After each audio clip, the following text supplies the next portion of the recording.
एक बादशाह ने एक गरीब लड़की के साथ शादी कर लेते हैं। जब उस गरीब लड़की के साथ वो बादशाह शादी करते हैं तो पूरे इलाके में जो है हलचल मच जाते हैं और लोग जो है जगह जगह में बादशाह की बुराई करने लगते हैं।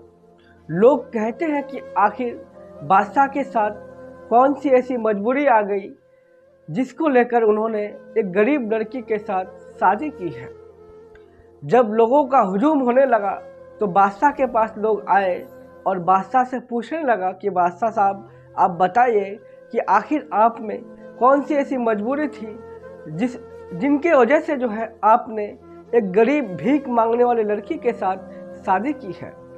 बादशाह ने सारे लोगों को इस तरह से एक जवाब दिया जो जवाब सुनने के बाद जो है सारे के सारे लोग जो है हैरत में पड़ गए और सारे के सारे लोग जो है कुछ पल के लिए जो है खामोश हो गए।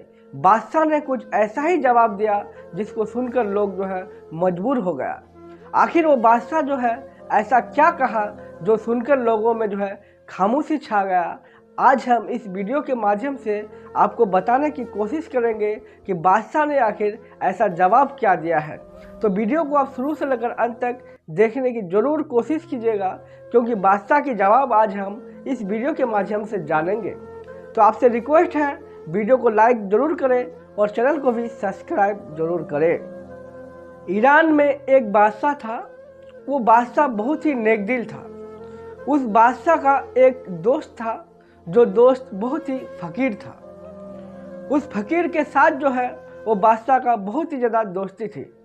ये लोग जहाँ भी जाते थे उस फकीर को लेकर ही बादशाह कहीं जाते थे, यानी कहीं पे जाना होता था तो बादशाह जो है उस फकीर को लेकर साथ में जाते थे। एक दिन की बात है, बादशाह जो है अपने महलों में सो रहा था और अचानक जो है बहुत तेज आंधी आती है और आंधी आने के कारण जो है उस फकीर का घर जो है पूरा तहस नहस हो जाता है। जब उस फकीर का घर तहस नहस हो जाता है तो फकीर के सर पर जो है छत नहीं होता है और फकीर की बीवी कहने लगती है कि तुम्हारा दोस्त जो है बादशाह है और वो महलों में रहता है और तुम देखो तुम्हारे सर के ऊपर जो है छत भी नहीं है, वो कैसा दोस्त है।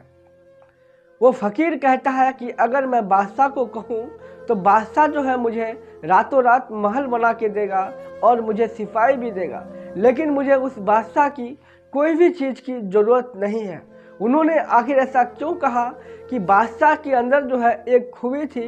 बादशाह जो है अलग अलग लड़की को जब खूबसूरत लड़की देखते थे उस लड़की के साथ जो है वो बादशाह जनाब किया करते थे और बादशाह जो है अपने हवस पूरा कर रहा था। इसलिए जो है वो फकीर जो है उनकी दौलत पर लालच नहीं कर रहा था।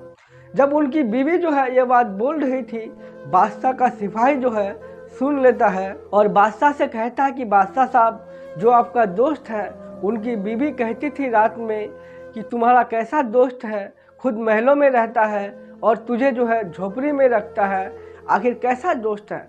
बादशाह ये बात सुनने के बाद जो है उस फकीर दोस्त को बुलाते हैं और बुलाने के बाद जो है उसे कहता है कि देखो तुम्हारे लिए मैं एक महल तैयार कर देता हूँ, उस महल में जो है तुम रहना। वो फकीर कहता है कि नहीं, मुझे महल नहीं चाहिए, तुम्हारी महल तुझे ही मुबारक हो, मुझे कुछ भी नहीं चाहिए। एक दिन जो है बादशाह एक खूबसूरत लड़की को महल में लाते हैं और उसके साथ जो है रात गुजारते हैं। उसके बाद वो फ़कीर जो है उसे कहता है कि बादशाह साहब, आप ये गलत कर रहे हैं, आप मुसलमान हैं, आप ऐसा क्यों कर रहे हैं, अल्लाह का आप पर जो है अजाब आएगा। बादशाह कहते हैं कि तुम्हें यहाँ बोलने की कोई ज़रूरत नहीं है, जो मैं चाहता हूँ मैं वही करता हूँ, तुम बीच में नहीं बोलो तो बेहतर है। ये बात सुनकर जो है फ़कीर खामोश हो जाता है और फ़कीर को पता होता है कि उस बादशाह का जो है एक दिन नेस्तो नाबूद मिट जाएगा। उसके बाद जो है फ़कीर अपने घर चला जाता है। कुछ दिन गुजर जाता है, उसके बाद बादशाह जो है उस फ़कीर को लेकर जंगल की ओर जाने लगता है। जब जंगल में जाता है तो जाकर जो है बादशाह को बहुत तेज़ प्यास लगने लगता है और उस फ़कीर से कहता है कि तुम मेरे लिए कहीं से पानी का व्यवस्था करो। वो फ़कीर जो है बादशाह को एक पेड़ के नीचे जो है बैठा देता है। उसके बाद वो फ़कीर जो है पानी की तलाश में निकल जाता है। जब फ़कीर दूर तक चला जाता है, देखता है कि एक तालाब है और तालाब के बाहर जो है एक बहुत ही खूबसूरत मूर्त बना हुआ है। जो मूर्त देखने के बाद जो है वो फ़कीर जो है परेशान हो जाता है, क्योंकि मूर्त जो है बहुत ही खूबसूरत थी, देखने में बहुत ही अच्छा लगता था। उस फ़कीर को ऐसा लगा कि ये अगर उस मूर्त को अगर वो बादशाह देखेगा तो पता चले कि उस मूर्त का भी वो बादशाह जो है पागल हो जाएगा। फ़कीर जो है उस मूर्त को उठाकर जो है एक झाड़ियों में ले जाकर छुपा देता है। उसके बाद बादशाह के पास आते हैं और बादशाह से कहते हैं कि बादशाह साहब, आपके लिए मैं पानी का व्यवस्था कर लिया हूँ, तुम मेरे साथ चलो। बादशाह जो है उस फ़कीर के साथ जाते हैं, तालाब के किनारे जाकर बैठते हैं। उसके बाद फ़कीर पानी लेने के लिए जाते हैं और बादशाह जो है उधर उधर घूमने लगते हैं। जब बादशाह उधर उधर घूम रहा था तब बादशाह की नज़र जो है इस झाड़ियाँ के ऊपर पड़ती है और झाड़ियाँ के ऊपर जब पड़ती है तो देखता है कि एक मूर्त है। मूर्त को बादशाह देखने के बाद जो है मूर्त का फिदा हो जाता है और उस पर जो है पागल हो जाता है। वो फ़कीर आता है और फ़कीर से कहता है कि देखो, एक पत्थर की मूर्त है, तुम जो है उसे अपने घर लेकर चलो। वो फ़कीर कहता है कि देखो बादशाह, ये पत्थर की मूर्त है, इसके अंदर कोई भी जान नहीं है, तुम आखिर उसे घर ले जाकर साबित क्या करना चाहते हो। ये बादशाह कहता है कि जो मैं कहता हूँ तुम वही करो, आगे बोलने की कोशिश मत करो। उसके बाद जो है वो फ़कीर फिर से खामोश हो जाता है। उसके बाद जो है बादशाह को कहता है कि बादशाह, आपकी जो है बहुत ही आपके साथ जो है मुसीबत आने वाला है, आप बहुत ही परेशानी में आ सकते हैं, इसलिए आप जो है ये सब कर रहे हैं।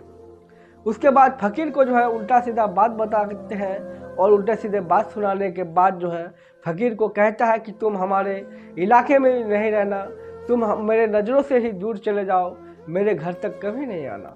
फ़कीर कहता है कि ठीक है, तुम्हारे इलाके में कभी नहीं आऊँगा, तुम्हें जो भी करना है तुम करो, लेकिन तुम्हारी बर्बादी का समय जो है अब आ चुका है।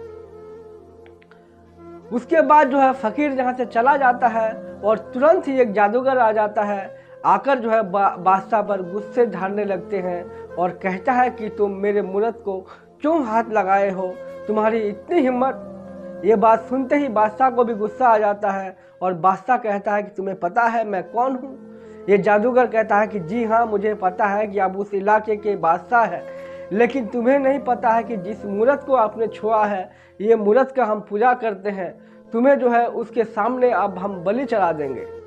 जब ये बात कहना था कि बादशाह का पैर जो है ज़मीन की ओर धंसने लगता है और बादशाह की आधा शरीर जो है ज़मीन में धंस जाता है। उसके बाद जो है बादशाह को डर लगने लगता है और उधर से जादूगर जो है एक तलवार निकालता है और कहता है कि तुम जो गलती की हो उसका सज़ा तुम्हें अभी मिलेगा और इसी मूर्त के सामने जो है तुझे मैं बलि चढ़ा दूंगा। ये बात सुनकर जो है बादशाह सोचने लगते हैं कि वो फ़कीर मुझे शायद सही कह रहा था कि तुम्हारे साथ जो है अब मुसीबत आने वाला है। अब वो बादशाह किसे कहे कि मैं अब क्या करूं। वो बादशाह जो है मन ही मन में अल्लाह को याद कर रहा था और दरूद पढ़ने लगता है। उसके बाद जो है कुछ ही मिनटों में जो है वो फ़कीर फिर से आ जाता है और जब बादशाह उस फ़कीर को देखता है तो मुस्कुराने लगता है। उसको थोड़ा हिम्मत सा आ जाता है कि हाँ, फ़कीर आ गया है। उसके बाद फ़कीर कहता है कि अरे तुम उसे क्या कर रहे हो। वो जादूगर कहता है कि उसके साथ साथ तुम्हें भी मैं बलि चढ़ा दूंगा अगर तुम कुछ बोलोगे तो। वो फ़कीर कहता है कि ज़िंदगी और मौत देने वाला अल्लाह है, तुम कौन होते हो मुझे मारने वाला। उसके बाद जो है फ़कीर जो है उस बादशाह के पास जाते हैं और जाने के बाद जो उसका हाथ पकड़ते हैं और ये जादूगर जो है उसके ऊपर जादू चलाने लगते हैं। इस बीच में वो फ़कीर जो है अल्लाह से दुआ करते हैं। इस बीच में मूर्त के अंदर जो है जान आ जाती है और ये मूर्त जो है आकर उस जादूगर से कहते हैं कि जादूगर, तुम अब तक कितनों की जान ले चुके हो, कितनों को मेरे सामने बलि चढ़ा दिए हो, मैं तो एक पत्थर की मूर्त हूँ। देखो ये अल्लाह वाले हैं, उनके साथ तुम रहो, उनके साथ इबादत करो, तुम भी कुछ बन जाओगे। ये बात कहना था। कहते ही जो है वो जादूगर उसे कहता है कि तुम मुझसे बड़ा जादूगर हो, तुम इसीलिए जो है मूर्त में जान लाए हो। ये फ़कीर कहता है कि मैं कोई जादूगर नहीं हूँ, ये सब अल्लाह का करम है, मैं जिसे मानता हूँ तुम भी मानो, तुम्हारे अंदर भी पावर हो जाएगा। ये बात सुनकर जो है बादशाह जो है वो फ़कीर बादशाह के पैर में गिर जाते हैं और कलमा पढ़ते हैं और मुसलमान बन जाते हैं। तो दोस्तों आज के लिए इतना ही, फिर मिलेंगे हम अगले वीडियो में।